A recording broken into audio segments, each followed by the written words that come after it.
You know what it is. That's right. It's time to talk money with your money nerd and financial coach. Now, tighten those purse strings and open those ears. It's the Money Talk with Tiff podcast.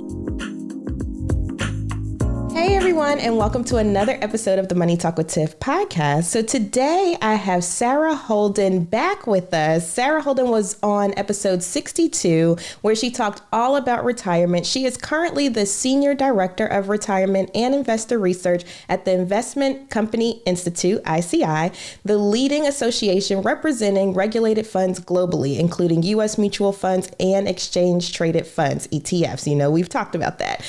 Sarah has a Ph.D. in economics and has studied retirement trends and policy, as well as the behavior of investors for decades. She uses humor and plain English to make retirement and investment concepts clear, which is definitely what we need. Now, I wanted to bring Sarah back because we talked about the old people, quote unquote old people, right? We talked about retirement. We talked about saving for our future self, all that good stuff. But now we want to talk about the babies, right, Sarah?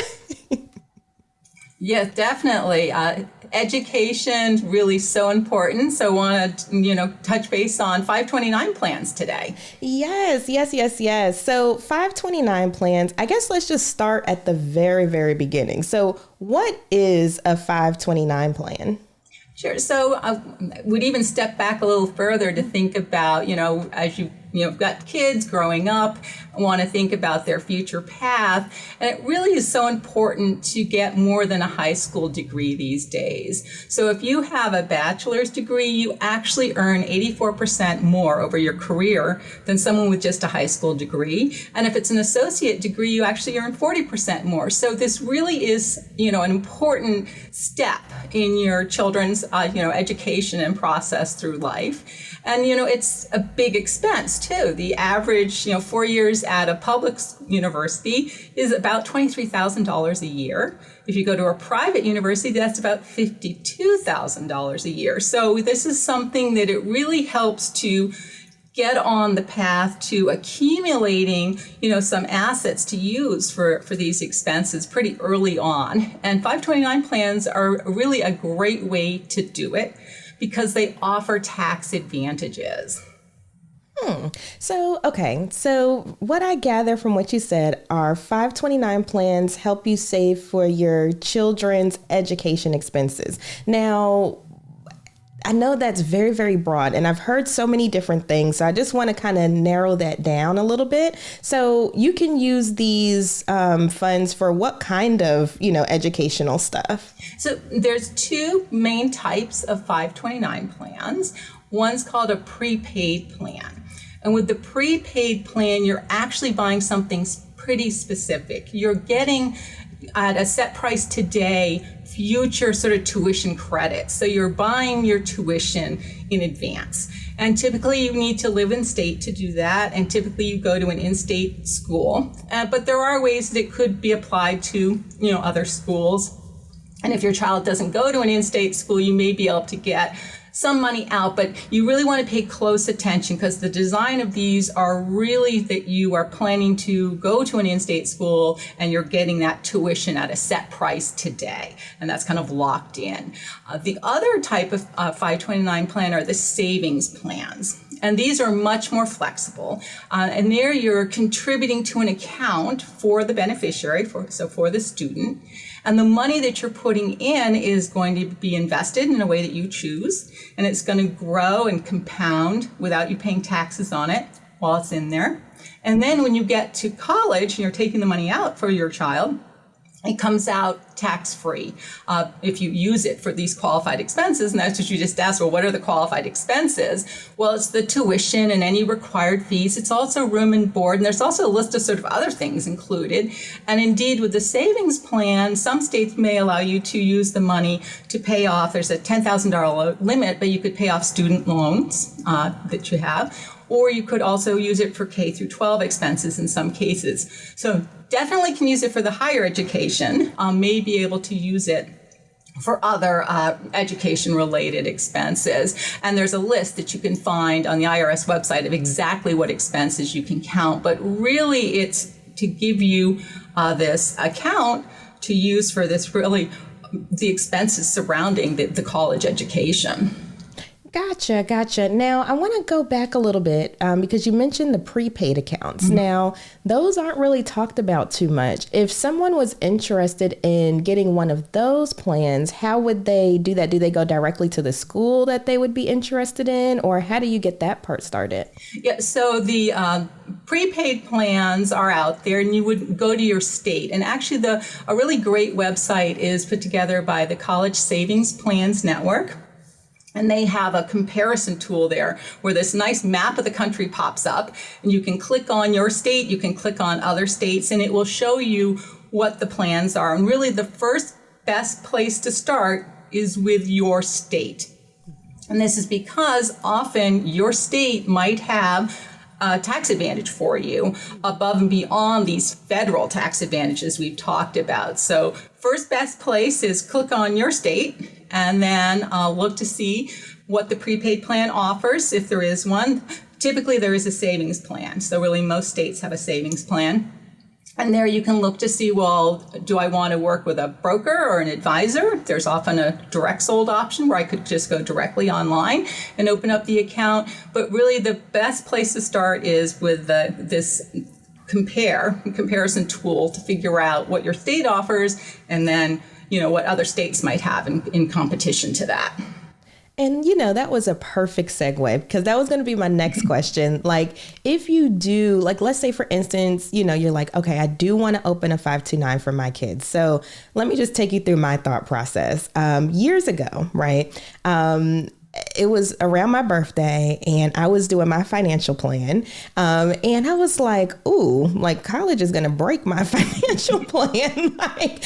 College, if I pay for college for both of my kids, like, I'm not going to have any money in retirement. So I was like, okay, let me see what I can do. And so I started looking at 529 plans, and the birthday gift that year for myself was to open my kids their own 529 plans. Now, I wanted to go back to what you were saying about shopping around, because I know here in North Carolina, we do not have any state tax benefits. Mm-hmm. So my question is, do you have to stay with your state, or can you pick a different state if they have a better plan or better investment options? Yeah, typically with the savings plans, you can pick a different state. And again, you can look at what the different states offer. And so what I would suggest doing is, take a look to see what the investment options are within the plan. You want to check to see what fees there are associated with the plan. You want to be sure that you as an out-of-state person are allowed in the plan. And all of this will be very clear when they describe what's available when you click on the different states to see what the plans are. And if you are working with a financial advisor, they'll be able to help you determine which plan would really be the best for you. And then once you've picked the plan, there's typically a really nice lineup of investment options inside the plan. Often it's mutual funds, although some plans do include exchange traded funds as an option. And typically you're deciding between whether you want to let the asset manager take care of the asset allocation, or whether you want to pick amongst the different funds. So you'll typically see the words, like there'll be an age-based plan or a fund, and that will be a fund that when your child is young, so many years from going to college, it'll have a lot more stock in it, because it'll be trying to get those returns while you still have a pretty long time before you're going to be taking the money out. But as you're approaching age 18 or whatever date you put in, it's going to be rebalancing so that it becomes more focused on more fixed income. So less risk, a little more stable, so that when you go to take that money out, you're not as worried about the market being up or down. So that's one way to go. Basically, you look to see, when will my child be going to college, and you pick the fund that has that date on it. If you're more of a really do-it-yourself, want to get in there and choose investments, there's typically stock funds, bond funds. There'll typically be a cash option, and you can just select amongst the funds there to build a portfolio yourself. Yeah. And I just wanted to give people a comparison. So if you already have like a retirement plan, you might have seen like target date funds or life cycle funds. Mm-hmm. It's similar in the 529 plans. They just have age-based funds. So it's the similar concept. And I think we talked about this in the last episode. So definitely go back and listen. But it's the same concept, just like Sarah was saying, they automatically adjust based on how far along you are or how close you are to that process. Now, I wanted to also discuss, because a lot of people are concerned. This is a concern that comes to me, right? They're like, okay, well, if I do a 529 plan, what if my kid decides not to go to school? What happens with the funds, or what can I do with the funds? So, Sarah, what are the options there? If you go ahead and save and then your child's like, you know what, college is not for me, what can we do with those funds? So with the 529 savings plan, you can change beneficiaries. So you can move it from the child who's not going to college to maybe another one of yours that is. You could move it actually to another family member. So you could pick someone else in the extended family that could use this funding or assistance. You could also literally just leave the money in and hope that one day the kid that didn't go to college produces a kid that does go to college, in which case a grandchild could use the money. But if worse really came to worse and you wanted to take the money out, you would owe taxes on the earnings. And you would also typically have a 10% penalty on that. So your money doesn't go away, you just lose those tax advantages that you were given. Ah, gotcha. And see, when I made the decision to go ahead and open one for my kids, because, I don't pressure them to say, oh, you have to go to college, you have to do this, you have to do that. I'm like, kind of go with the flow, see what you like to do, see where life kind of leads you. But I was like, at the end of the day, maybe I might go back to school. That's it. That is the other option. You can use it for yourself as well. So, go get a law degree or something. Right. And I do like what you said earlier, because I did not know that was an option, to use it to pay your student loans potentially. You have to check the rules and everything, but to potentially use it for your student loans. I did not know that was an option. So that's very good to know. That's a relatively recent change. So over time, this is why it's important to kind of keep an eye on these, because over time, the flexibility in what's been covered has been expanded, the tax treatment has been expanded. And so you can now, in some plans, use the money to pay up to $10,000 in student loans. And so that's great flexibility there as well. In terms of plans. And also in terms of actually some apprentice program costs are now included as the qualified expenses. So it doesn't have to be a formal 4-year college. It could be something more of an apprenticeship program, an associate's degree. So more flexibility there as well in terms of different types of training for different career paths. That's awesome. I love those new developments, because now I'm like, because I definitely have some student loans. And I love that they're now including apprenticeships too, because, we need more trade workers, and that's something that's super important. It's not just, getting the bachelor's degrees, the master's degrees and things like that. We need people that are going to build our houses and, stuff like that. And you don't technically have to have a bachelor's degree for that. So I'm glad that they're being more inclusive and allowing those funds to be used for those types of things as well. So are there any other tips, tricks, anything else we need to know about 529 plans? As you see, I'm all about them, but I want to make sure that my audience understands the benefits of these. No, I really think that we see when we look at the data, the savings plans really are the more popular of the options. At year end 2021, so in December of last year, there was about $480 billion in 529 plans overall. And 94% of it was in those savings plans. So I think people have recognized the flexibility of those accounts, the control they have over those accounts, the great tax advantage it offers, because it's really great to have all your earnings, the investment returns compounding without paying taxes on it. And then you spend it on college and you don't pay taxes on it when it comes out. So it really is a great advantage to really help you, accumulate and grow assets to pay for college. And then many of the states have, tax deductions or matching things as well. So you want to be sure, it's kind of like the employer contribution we talked about. Make sure you take advantage of whatever the state might have to offer in the plan. And so I think you put all that together, it really is a good idea to, build this account up to help, get the kids through college. Mm-hmm. Absolutely. I just sparked one more question. So let's say someone has a 529 plan. Their child is now going to college. How do they start using those funds? Like, do they have to write checks directly to the school from the account, or how does that typically work? So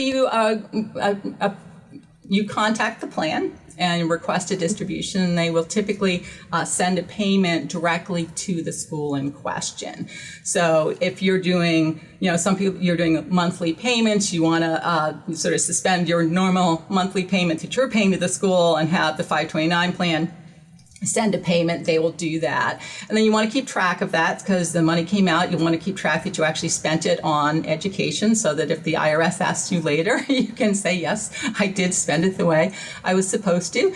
And it's really a very easy process to take the money out and pay it towards the tuition or expenses. Okay, awesome.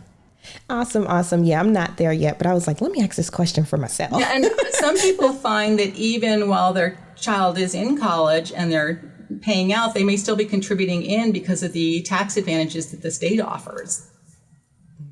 Mm-hmm. Absolutely. Now, North Carolina, come on now. We need some tax advantages. If you give me some tax advantages, I'll move it back. But thank you so much, Sarah, for coming on the show and giving us some information about 529 plans. Now, if people were interested in learning more about ICI or yourself, where can they find you all? So ICI is at ICI.org, and we have quite a few resource pages devoted to FAQs on 529 plans, a whole lot on retirement, a lot on mutual fund investing. I would also say if you want to look up more information sort of on the 529 plans themselves, the Securities and Exchange Commission, so this is a regulator, they're not selling anything, has some nice introductory material, and I can give you links for, I know you put sort of resources for your podcast. And then also the College Savings Plan Network has really this great comparison tool where you can look at your state versus the other states and really get a sense of what is offered out there in 529 plans. And you can find me on LinkedIn as well. Awesome. So if you all did not get all of that, I will definitely have it in the show notes, just like last time. So don't worry, because those are some excellent resources that she just named. And I didn't even know about the savings plan map and all of that stuff. So I'm excited to play around with that myself. But thank you so much, Sarah, for coming on again. Every time you come, it's so much knowledge, so much gems. So I definitely appreciate you. Oh, well, thanks so much for having me again, Tiffany. It's always fun talking with you. All right. Thank you. Bye. Take care. Thank you for listening, joining, and being a part of the Money Talk with Tiff podcast this week. You can check Tiff out every Thursday for a new Money Talk podcast. But if you just can't wait until next week, you can listen to previous podcast episodes at moneytalkwitht.com or follow Tiff on all social media platforms at Money Talk with T. Until next time, spend wise by spending less than you make. A word to the money wise is always sufficient.